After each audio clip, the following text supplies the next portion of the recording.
have not been to Minnesota in probably 20 years. Bring gas. Welcome to Flagrant Howls, a Minnesota Timberwolves lifestyle podcast. Okay, the Timberwolves start their season tomorrow night in Los Angeles, and there is plenty of Timberwolves talk ahead, obviously, on Flagrant Howls, your favorite Timberwolves lifestyle podcast. Kyle Tighe later this week, but we have the sports dad, Judd Zulgad, our producer extraordinaire, Declan Goff, and all of us were watching Game 5 of the WNBA Finals last night, and we have takes on how that game played out.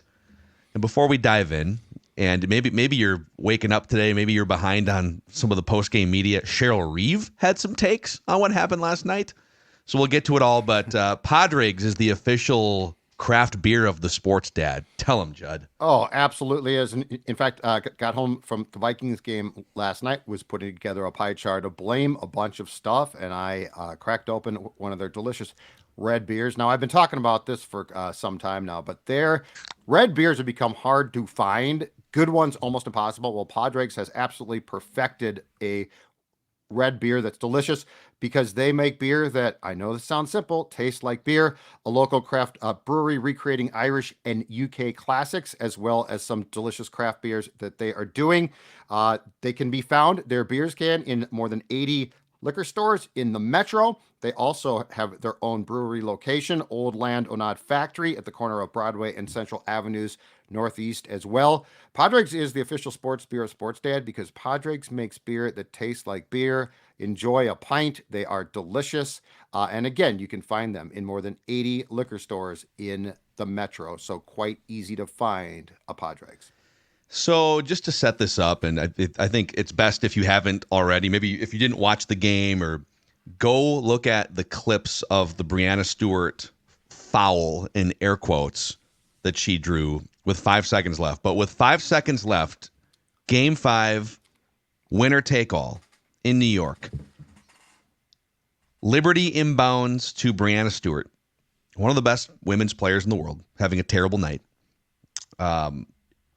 She catches the inbounds pass with 5 seconds left, takes at least 4 steps. I think it was a shuffle and 4 steps before putting the ball on the floor and dribbling. So a travel, if not 2 travels right off the bat. She goes up for a shot, sort of leans into, I believe it was Alana Smith was the defender who was straight up, and maybe marginal contact. Alana Smith also had hand on ball, so she blocks the shot with her hand. And at full speed, whatever, it's tough to decipher. They go back, they review this thing. They go, they're going to review this clearly. It was a travel twice over, which I'm not sure if you can go back and call that, but they decide to uphold the defensive foul. Breanna Stewart sinks both free throws, sends the game to overtime, and then the Liberty wins the game in overtime. And so Cheryl Reeve was asked about this after the game, and she said, if we could have turned that clip in, they would have told us it was marginal contact, no foul, guaranteed. I know all the headlines will be Reeve cries foul.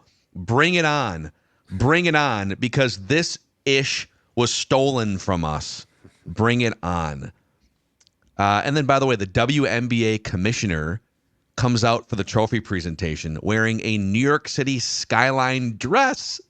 Can you imagine Roger Goodell coming out, the Kansas City Chiefs, after a controversial blown call, and he's wearing like a full suit with Kansas City barbecue joints on it or something, like a barbecue stained tie. Yeah. So do you think the Lynx were robbed of a championship last night? Dex, I'm going to defer to you because I've got a bigger picture thought as well, but I'd be curious what your thoughts were. So, a lot of things happened in that game, and the officiating is terrible. And full disclosure, I don't watch a ton of WNBA, but I am aware of the officiating being horrendous. This wasn't new for last night.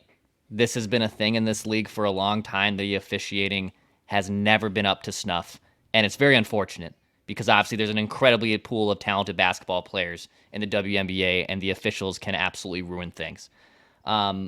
The Collier missed layup that would have put them up 4 before that foul happens. Yeah. That ices the game. Nafisa's going to make that shot more times than not, and that was an absolute ball breaker too. She blew that 100%. 100. She's on. By the way, yeah. the Liberty shot, officiating aside, Yep. this was one of the ugliest, worst basketball games in terms of just Courtney sloppiness. Williams was awful. So, yeah, the Lynx shot, I think, 37%. The Liberty shot 30%. Courtney Williams was 2 for 14 from the field for the Lynx.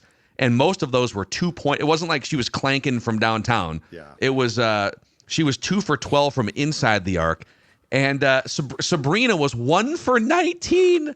1 for 19 for the Liberty in this game. And Brianna Stewart was 4 for 15. Their two best players. Like, ugly, missed shots, missed layups all around, in addition to the officiating. So, yes, Declan's right about that. And look, I think it's awesome that the Liberty finally get their first championship, which they have been just chasing since the league was created. I love that Brianna Stewart is a New York native that helps bring the first championship to New York. It's incredible when you see like a woman and a mom holding her child and talking about how much this championship means to her and for all of women's sports. Like, that moment is a very special moment. And to me, it's diminished by officiating, man. Like, I think all those things can be true of wow, what a great year for the WNBA. What a great moment for the New York Liberty. What a great moment for Brianna Stewart and even Sabrina too, who didn't win a national championship at Oregon, and they come out on top. And there's just like this ugly, murky cloud that makes it feel dirty because of officiating, man. And I think that, to me, is what is just so disappointing by that Game 5. It's not even like, yes, Collier misses a layup she should have hit. There's questionable things that happen in the game, but the officiating, it just feels dirty, dude. It just doesn't feel like it should have happened that way, and that's what upsets me.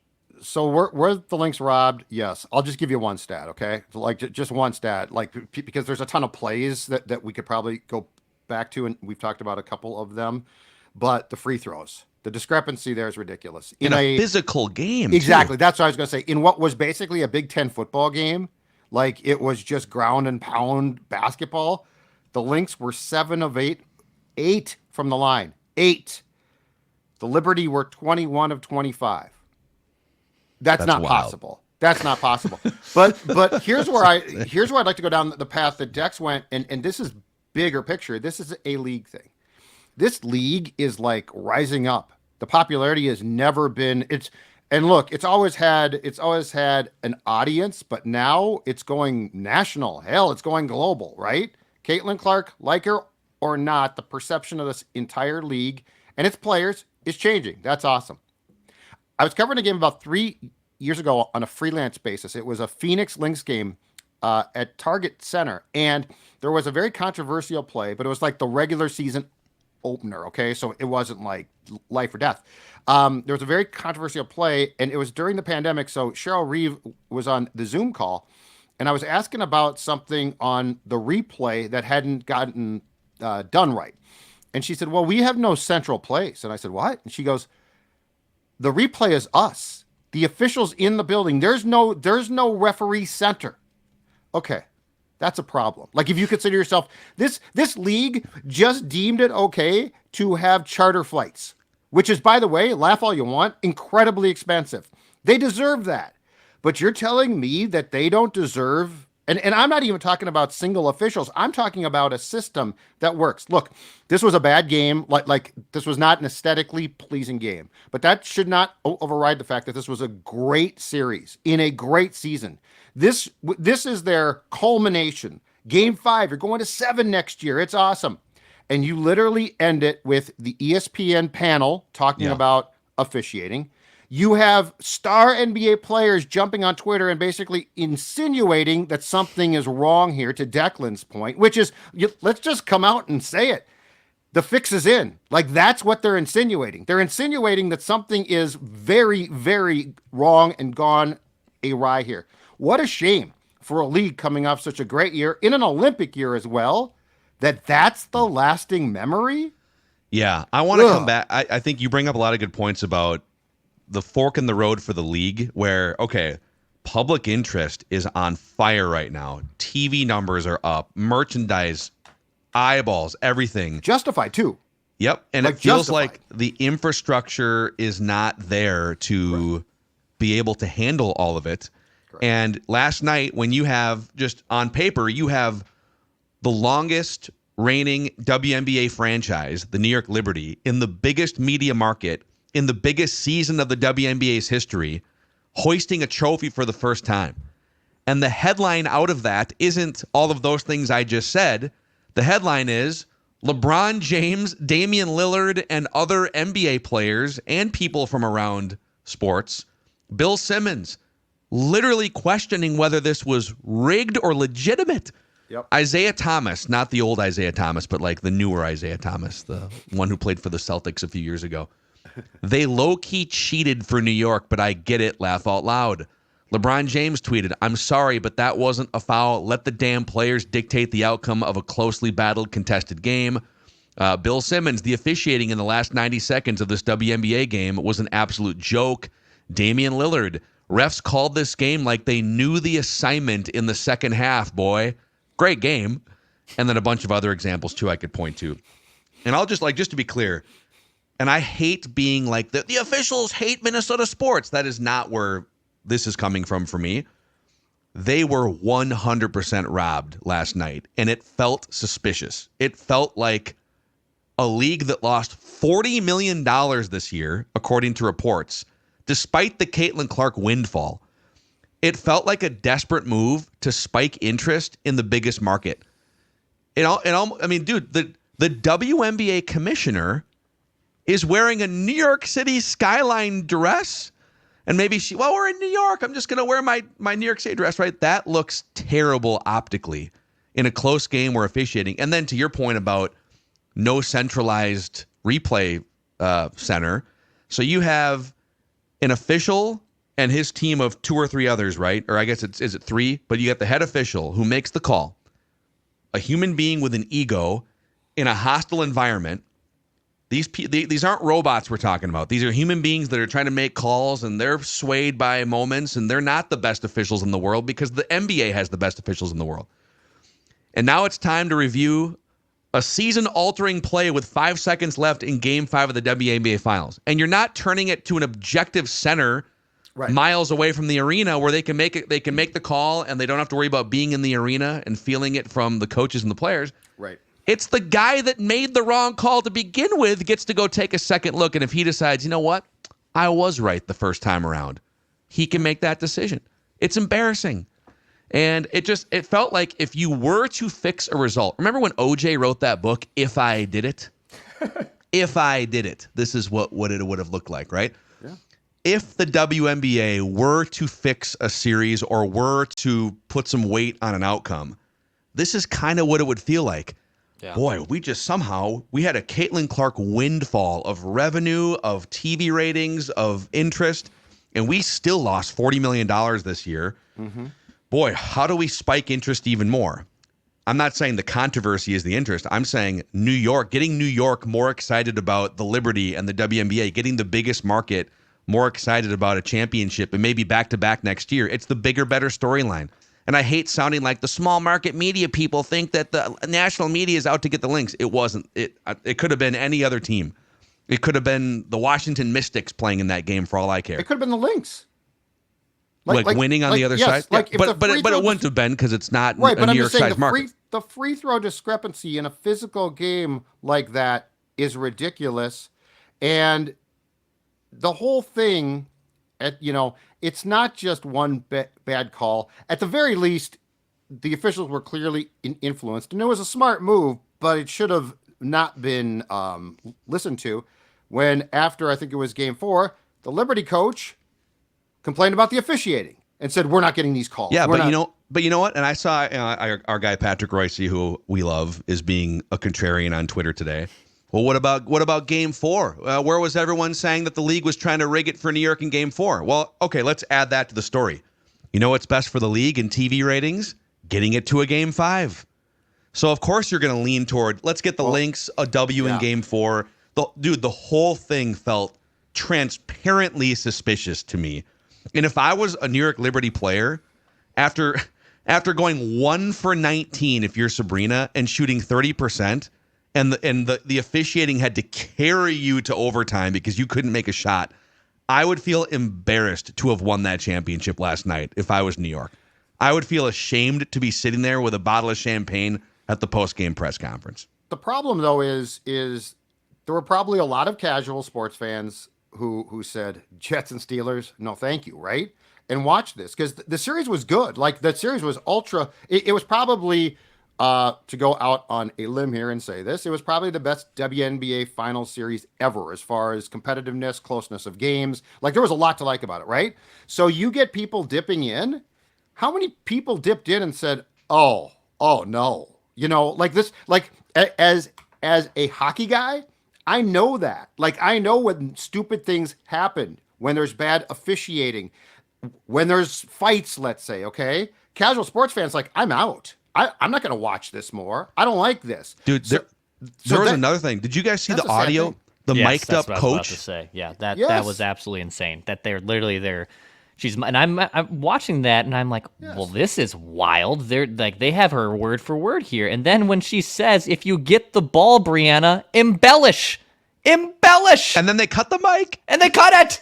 I was like, holy crap. And I remember thinking, like, I can't be the only one who just watched that and heard that. Like, they just had the entire timeout plan on national TV for everyone to hear. You're going to get the ball. It's if they were to fix a result, you would know that if you can just force a little bit of contact and embellish it, they've got your back. They will blow. I mean, the game has to play out. It's funny because if you're the officials, you're probably like, you're making our job really hard here by going 1 for 19 from the field, Sabrina, and Brianna Stewart 4 for. It felt really dirty and suspicious. And you can tell them to embellish, but the officials have to be smart about that. Like this is. I just think it's really, really sad that a season and a finals ends like this, because this is now the talk. Like, it's not going to be New York finally got its first championship. That's now a subhead. This is going to be, the talk is going to be justifiably about what transpired in that game. A bunch of people, like, and I could do a search here, I guess, but asterisk is a trending thing after that game last night.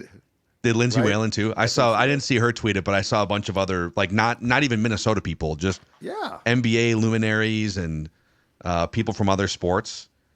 So I don't know, man. It is, and by the way, Cheryl Reeve brought up too there was the game against the Sparks back in 2016 in the WNBA finals where it was a decisive game and there was what should have been a shot clock violation near the end of the game. And they just don't have the infrastructure in place to make the right calls when all of America can see. And Jim Peterson was tweeting about it earlier this morning or last night too, that officials with objectively bad calls have stolen WNBA finals decisive games twice now from the Lynx, in addition to the 4 that they won, by the way. Sure. So yeah, it's time to get your bleep together. The whole thing is from the Olympic Committee, which, by the way, Cheryl was part of that, from the Olympic Committee denying Caitlin Clark being on the national stage or the international stage. And then, as it turns out, she winds up being, I think, first team all WNBA and breaks the assist record and is putting up 20 and 10 every single night in the second half of the season. The league needs to get out of its own way and get some real infrastructure in place, because the players, and by the way, you got another one coming here in Paige next year, another superstar player who's going to take the league to another level. They deserve better infrastructure, more serious infrastructure. Yeah. And I mean, this is literally not asking for much. Have a centralized center for the officials and have competent. We're not even asking for great, just I mean, that's in it's a joke, but there is a reason why we talk about the free throws sort of, for the most part, tend to even out a bit, right? You cannot have that discrepancy in that game.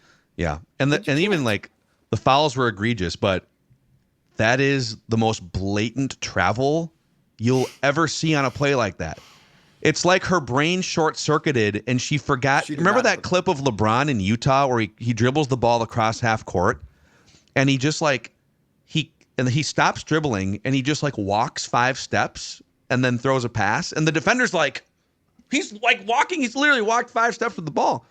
What are the refs looking at? And how is your brain short-circuiting in a situation? She turns around. It's like she panicked and starts running with the basketball. And, of course, I think when you review it, I don't think you're allowed to go back and call that because it's not part of it. But why not? Oh, as we go back and look at this play, she took 5 steps, shuffled her feet. Get the foul call right. Either way, like Yeah, either just get call the one of play the two correctly right. and Just get one of the 2 right and you're off the hook. Anyway, yeah, it's bad. It's a shame. All right, well, that's a wrap, I think, on our therapeutic Lynx gripe session here, WNBA gripe session. And tomorrow night, Timberwolves and Lakers from Los Angeles. Super exciting season. We'll be hitting you with, Bronny is going to make his debut. Bronny. How long is he up there with the big club? Beyond the ceremonial first 5 minutes, he plays with his dad. I mean, I think the G League starts in a couple weeks. Okay. Doesn't the G League start like second week in November? There's no reason for him not to go play in the G League. He's barely played in college. So go get some G League minutes in about 2 weeks. But if they could give him like 20 minutes tomorrow night against the Timberwolves, that would be great. Why don't you give him 40? Yeah, just throw him out there. Just leave him out there with his old man the entire game. Wolves by 25. If you're new to Flagrant Howls, by the way, if you could give us a 5-star rating and a positive review on Apple and Spotify, it goes a long way to help us grow this awesome Timberwolves community. And then the Score North YouTube channel, too. Click that subscribe button to get multiple episodes a week of your favorite Timberwolves and Lynx lifestyle podcast.